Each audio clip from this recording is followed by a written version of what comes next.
Okay guys, I'm going to start out here in the public shared area where there's a large pool and new Trex decking. There are 6 houses in this compound, and all of these 6 looks like you enter through. There's a common area, I'll show you it, common easement that lets everybody back in here. This was a cigar rollers grouping of homes when this was owned by a cigar dealer, cigar maker, and they all eventually became privately held homes. So the HOA's $250 a month pays for all of this landscaping being taken care of, as well as the pool and the pool maintenance and any heating fees for the hot tub and the pool. What I like about it is, you are in the middle of a block here, so it's very quiet. And what I like about the particular house that's available for sale right now is that it is not hard on the pool and the noise here. So you really will never be able to hear if there are people out here in the pool. It's very private, and some of these are rentals, some of them are not, but I think the place that's available right now was under rented. It was not rented by a professional property management company, but rather by the owner, and he didn't really do much with it. So here's this really pretty bricked area that takes you out to Watson Street, which is how everybody who's inside of this compound has to come in, to and from their homes. So here's another one of the units. And actually this is the fence for the private yard for the house that's available. So it's very private. It's probably not permitted anymore to be this tall, but it is. So I'm just going to show you how you get back out to the street. So this is a gate that's locked, and one of the 2 parking spaces out there are for this property, 1111A. So you can see all these palms are keeping the area of the home private. So this is pretty amazing. This is the outdoor area for the home. So you come in a couple of steps through a locked gate. And all of these French doors came from the Casa Marina Hotel in the 20s. And they were all apparently solid doors, but the owners took several of the panels out and put in this glass. You've got vaulted ceilings everywhere. This is an outdoor living space that I've never seen at a house under $1 million. So out here you've got a private hot tub. You can basically just envision this being where people will spend most of the time in the winter when they're here. I would put an outdoor shower right here. We've got the plumbing behind it, which is the half bath. Okay, so they really should have thought about putting in a shower, but people don't always think. This house is actually fine as is. It's going to sell fully furnished. It could use some upgrades. It's got some interesting design flaws that I would, eventually address. Here's your stack washer dryer and hot water heater. Now, really, really nicely appointed for a rental. Again, it certainly could be upgraded. I don't think these people did too much with it in the 4 years they owned it. The prior owners did the majority of the work, a couple of gay guys. So I'm bringing you in sort of backwards, but here is the huge eat-in kitchen with an office space.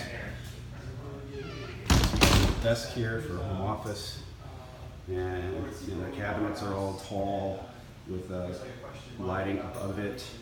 Kind of a weird sort of angled bar here. Apparently these 2 bamboo posts are supporting, but you might consider doing something that doesn't leave all of this space over here. It's kind of wasted. Maybe make this into an L, for example, and then you'd have a space over here to put maybe a seating area or whatever. All right, so then they've got a sawtooth here for the dining room. And we're going to walk into the master bedroom, which is huge. They got huge furniture in here, which makes the rooms feel a bit smaller. So this goes right out onto that open outdoor covered space. Decent closet size. Okay. Again, more storage up here. They have a ductless system in one of the bedrooms and then central air everywhere else. I'm guessing this renovation was done maybe 10, 15 years ago, and it still works. All right, so you've got, this has been redone. These glass tiles were not available 10, 15 years ago. But decent sized storage for linens. And nice little mirror medicine cabinet there. More storage above here. 1,450 square feet for a 2-bedroom house in Key West is really huge. So I like they've got stained glass windows and various of the vaulted ceilings. Up there is room for storage. And so let's go into the smaller of the 2 bedrooms, which is still decent size. This was a porch, we think, at some point. And again, decent storage in here. And here's the ductless unit for just this space. All right, and it has a bathroom here, which is shared with anyone else who comes to visit the house. Same glass tile.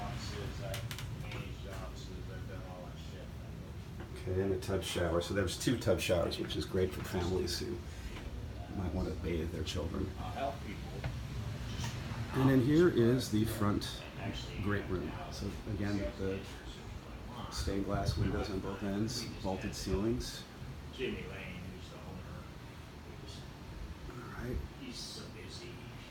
I'm going to guess this is Dade County pine underneath all this paint, but really huge. So this is how you come in, is from this way. And that's a Murphy bed for a twin, and that's a Murphy bed for a double. And if you did have, 3 couples or a couple and maybe 4 kids, you could easily fit them in this place. So here's the front porch. Kind of doing this backwards. I hope I'm not confusing you. So they painted it the nice blue. And Watson Street is a very quiet residential street. And this does come with its own deeded parking space. So here we are, 11A Watson. And it's got the brick here that I was showing you, the brick walkway out to the street. So here's its parking space. And 2013 air, so that's relatively new. And there are your 6 electric boxes. There's 6 mailboxes, and this is the entrance into the compound. And again, the yard for this front place is completely walled off and private. I'll take you out just to give you the street view. So there's a little Unity Church down there. And up at the end of this block where you can see that pickup truck jutting out, that is Truman. There's a car that just went by on Truman. So it's cute, and it's a lot of house for under $1 million. Now, could it use some help? Yeah, but does it need it right away? No. It's actually ready to go. It's been completely painted outside. And I'll send you a little bit of a background on the owners when I get back home.